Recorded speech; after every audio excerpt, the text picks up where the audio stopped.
इलाके से, जहाँ हम यकारी और उसके डॉग ड्रूपी को देखते हैं। तभी वो कुछ बाइसन्स को वहाँ से भागते हुए देखते हैं जो इस इलाके को छोड़कर जा रहे हैं।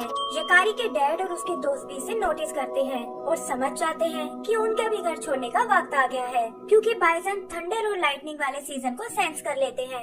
यही यकारी को खेलते हुए एक सुनहरी घोड़ा दिखाई देता है, जिसके बारे में मशहूर है कि वो दुनिया का सबसे फास्ट घोड़ा है और इन लोगों ने इसका नाम लिटिल थंडर रखा है। यकारी भी उसे देखकर बहुत इम्प्रेस होता है और तभी उससे मिलने उसके दोस्त वहाँ आते हैं, जिनमें एक लड़की रेनबो और एक लड़का सिड है। वो उसे अपने साथ खेलने को बोलते हैं, लेकिन यकारी उन्हें मना करके अपने डैड के पास आ जाता है। वहाँ वो उन्हें सुनहरे घोड़े के बारे में बताता है कि मैं एक दिन उस पर राइड करना चाहता हूँ, लेकिन उसके डैड उसे समझाते हैं कि उसे राइड करना इम्पॉसिबल है, क्योंकि आज तक उसे कोई नहीं पकड़ पाया।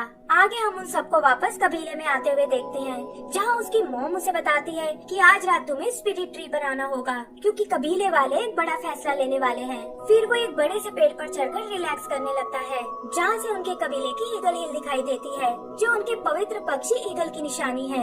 यहाँ वो खुद को लिटिल थंडर के साथ इमेजिन करता है और देखता है कि उड़ते हुए अचानक वो एक ग्रेट ईगल में बदल गया है, लेकिन जल्दी ही उसका ये सपना खत्म हो जाता है और वो पेड़ से नीचे गिर पड़ता है। वो अपनी मॉम और एक एल्डर से अपना सपना शेयर करता है। तब वो एल्डर उसे बताता है कि वो जरूर हमारे कबीले की पवित्र ईगल होगी और इसका मतलब है कि जल्दी ही तुम्हारी किस्मत बदलने वाली है। तभी उससे मिलने उसके दोस्त वहाँ आते हैं और वो भी उसकी बातें सुनकर एक्साइटेड हो जाते हैं।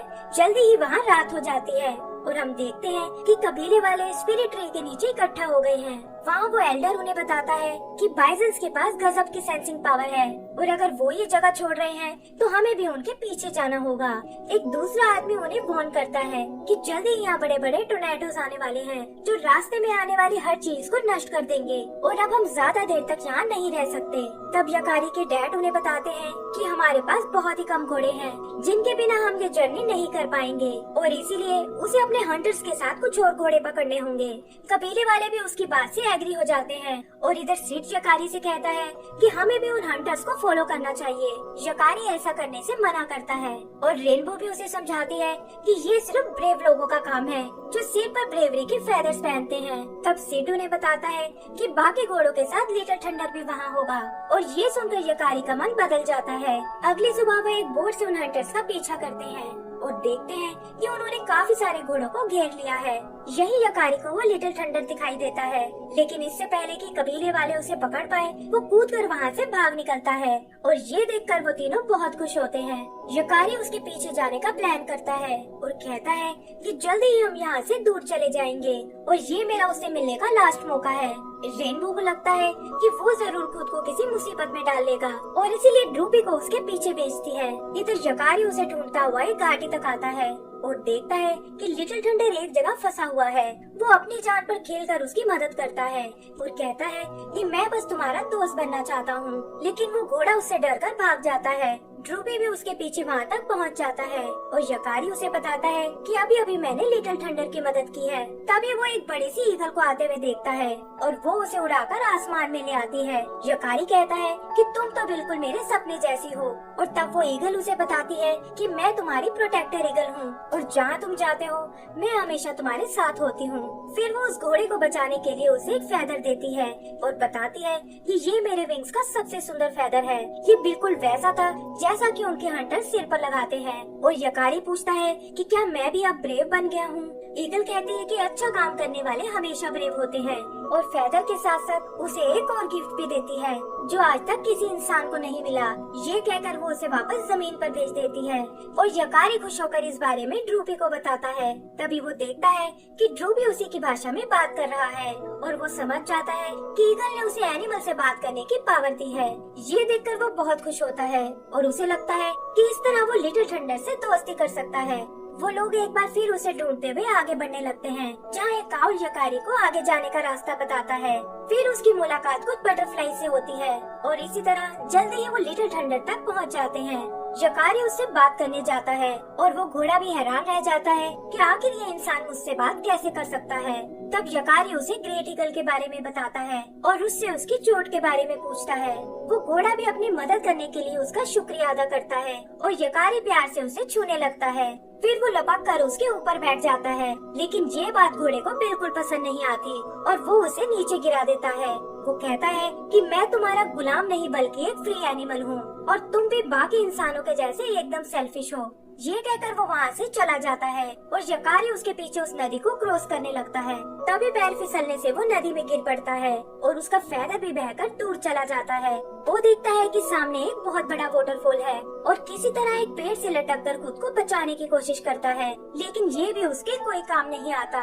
लिटिल थंडर भी उसकी चीख सुनकर उसे चेक करने आता है, लेकिन तब तक बहुत देर हो चुकी थी और यकारी वाटरफॉल से नीचे गिर जाता है। लिटिल थंडर ड्रूबी से तुरंत इंसानों को बुलाने को कहता है और खुद भी यकारी को ढूंढने नीचे की ओर चला जाता है। आगे का सीन कबीले का है, जहाँ सिड और रेनबो उसके पेरेंट्स को सारी बात बताते हैं और उसके डैड कहते हैं कि हमें तुरंत इस बारे में कबीले वालों को बताना चाहिए। रेनबो छुप कर उनकी सारी बातें सुनती है और बताती है कि कबीले वाले ज्यादातर जहाँ रुकने को बिल्कुल तैयार नहीं है और उन्हें यह काम अकेले ही करना होगा। वो दोनों भी उनके साथ चलने की जिद करते हैं, लेकिन उसके पेरेंट्स इसके लिए बिल्कुल तैयार नहीं होते और अकेले ही उसे ढूंढने निकल जाते हैं। थोड़ा आगे जाने पर उन्हें ड्रूपी नजर आता है और वो उसका पीछा करते हुए यकारी तक जाने लगते हैं। इधर यकारी बहता हुआ एक डैम तक आता है जिसे कुछ छोटे छोटे बीवर्स ने बनाया था और वो उसे बचाकर बाहर निकाल लेते हैं। यकारी उन्हें सारी बात बताता है कि कैसे वो एक सुनहरे घोड़े को ढूंढ रहा था और इसी चक्कर में कबीले से बहुत दूर आ गया है। फिर वो उनसे अलविदा लेकर आगे बढ़ता है और वो ईगल एक बार फिर उससे मिलने आती है। वो उससे माफी मांगता है कि मैंने आपका फेदर घुमा दिया है और मैं शायद बिल्कुल ब्रेव नहीं हूँ। तब ईगल उसे समझाती है कि ये वक्त हार मानने का बिल्कुल नहीं है, क्योंकि अभी तो तुम्हें और भी बहुत कुछ करना है। वो बताती है कि जल्द ही तुम्हारा सामना जायंट्स और मदर नेचर के गुस्से से होने वाला है और इसे पार करके ही तुम सच में ब्रेव बन सकते हो। फिर वो उसे खुद पर यकीन रखने को कहकर वहाँ से चली जाती है और यकारी सोच में पड़ जाता है कि आखिर इन बातों का क्या मतलब है। तभी वो सामने से किसी को आते हुए देखता है और उसे लगता है कि ये शायद उसके कबीले के लोग हैं, लेकिन पता चलता है कि ये तो असल में घोड़ों का झुंड है जो सीधा उसी की ओर आ रहे हैं। उनसे बचकर भागते हुए वो गिर पड़ता है, लेकिन तभी उसकी मदद करने लिटिल थंडर वहाँ आता है और उसे तुरंत अपने ऊपर बैठने को कहता है। यकारी इस राइड से बहुत एक्साइटेड होता है, लेकिन वो घोड़ा उसे बताता है कि हमारे पीछे कुछ हंटर्स लगे हुए हैं। वो दोनों बचते हुए एक सेफ जगह आ जाते हैं और यकारी टाइम पर आने के लिए उसका थैंक्स बोलता है। लिटिल थंडर उसे समझाता है कि तुम्हें अपने कबीले के पास वापस चले जाना चाहिए और यकारी इसमें उसे अपनी मदद करने को कहता है, लेकिन लिटिल थंडर ऐसा करने से मना कर देता है और कहता है कि मुझे इंसानों पर बिल्कुल भरोसा नहीं है। तभी उन्हें कुछ घोड़ों की आवाज सुनाई देती है और वो देखते हैं कि हंटर्स ने उन्हें पकड़ लिया है।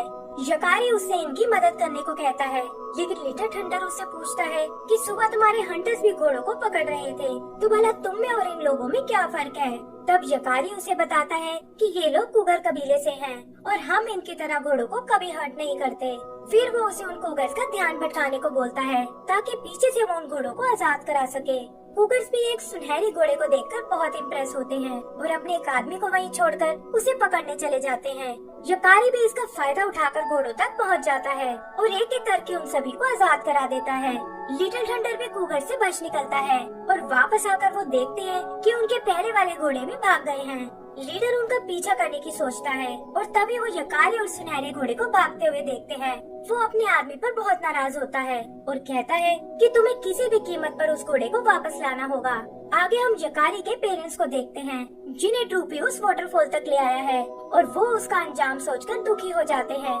तभी उन्हें नदी में पड़ा हुआ वो फेदर मिलता है और उसकी मॉम समझ जाती है कि ग्रेट ईगल उसकी रक्षा कर रही है। उसके डैड जानते हैं कि टोर्नाडोस किसी भी वक्त आ सकते हैं और नीचे उनके दुश्मन कुगर्स का इलाका है और ये सोचकर वो तुरंत उसकी मदद करने निकल जाते हैं। इधर यकारी कुगर्स को हराकर बहुत खुश होता है, लेकिन लिटिल थंडर उसे बताता है कि यहाँ से निकलने का बस एक ही रास्ता है और उसे उन कुगर्स ने रोक लिया है। तब यकारी उसे माउंटेन का रास्ता दिखाता है जिसके ठीक पीछे उनका कबीला बसा हुआ है, लेकिन लिटिल थंडर उसे समझाता है कि सामने वाला माउंटेन बहुत बड़ा है और हम इतने ब्रेव नहीं है कि उसके पार जा सके। ये सुनकर यकारी को ईगल की बात याद आती है और वो समझ जाता है कि वो जाइंट असल में ये माउंटेन ही है जिसे पार करके वो ब्रेव बन सकता है। उसकी जिद देखकर वो घोड़ा भी उसकी मदद करने को तैयार हो जाता है और वो उस मुश्किल रास्ते को पार करने लगते हैं, लेकिन पता चलता है कि वो कुगर आदमी उन दोनों का पीछा कर रहा है। एक जगह वो लिटिल थंडर को पकड़ने की कोशिश करता है, लेकिन तो बियर्स वहाँ आकर उसका काम बिगाड़ देते हैं। यही उनका सामना एक बर्ड से होता है और यकारी उससे बात करके उसे अपनी मदद करने के लिए तैयार कर लेता है। वो उसे नदी के पास अपने डॉग को ढूंढने को कहता है ताकि उन्हें बता सके कि वो एकदम सही सलामत है और इस वक्त अपने कबीले की ओर वापस आ रहा है। आगे बढ़ते हुए वो पहाड़ की चोटी तक आते हैं जहाँ उन्हें सामने एक गुफा नजर आती है और ठंड और थकान के कारण वो वहीं रात बिताने का फैसला करते हैं। पता चलता है कि ये गुफा एक रैकून की है जो गर्म इलाके से यहाँ स्नो देखने आया है और वो उन्हें यहाँ रखने के लिए तैयार हो जाता है।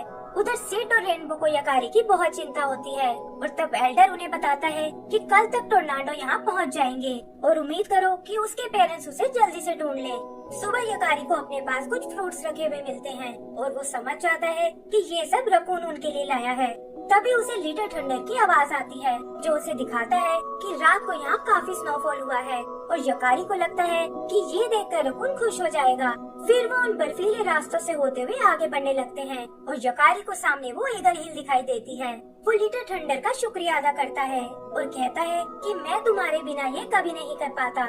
लिटिल थंडर भी उसे ब्रेव बुलाता है और प्रॉमिस करता है कि तुम जब चाहो मेरी सवारी कर सकते हो। ऐसे ही मस्ती करते हुए वो नीचे उतरने लगते हैं, लेकिन वहाँ उन्हें फिर से वो कूगर आदमी मिलता है। उससे बचने के चक्कर में यकारी और वो आदमी एक दरार में जा गिरते हैं और रैकून तुरंत उसकी मदद करने जाता है। वहाँ वो यकारी को होश में लाता है, लेकिन वो देखते हैं कि कुगर अभी भी उनके पीछे पड़ा हुआ है। वो लोग किसी तरह उसे चकमा देने की कोशिश करते हैं और तभी उन्हें बाहर निकलने का रास्ता दिखाई देता है।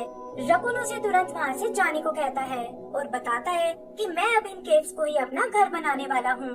जल्दी ही यकारी वहाँ से निकलकर नदी तक पहुँच जाता है जहाँ वो कुगर एक बार फिर उस पर अटैक करने आता है, लेकिन तभी उसके डैड वहाँ आकर उसे रोक लेते हैं और कुगर को वहाँ से भागना पड़ता है। यकारी भी अपने पेरेंट्स से मिलकर बहुत खुश होता है और यहीं हम लिटिल थंडर को देखते हैं जो दूर से यकारी को अलविदा बोलता है। यकारी भी उसे देख लेता है, लेकिन उसके डैड उसे समझाते हैं कि जल्द ही यहाँ टोर्नाडो आने वाला है और हमें यहाँ से निकल जाना चाहिए। तभी वो देखते हैं कि टोर्नाडो उनके करीब आने वाला है और वो उससे बचकर भागने लगते हैं और यहाँ यकारी को समझ आता है कि ये टोर्नाडो ही मदर नेचर के गुस्से का रूप है।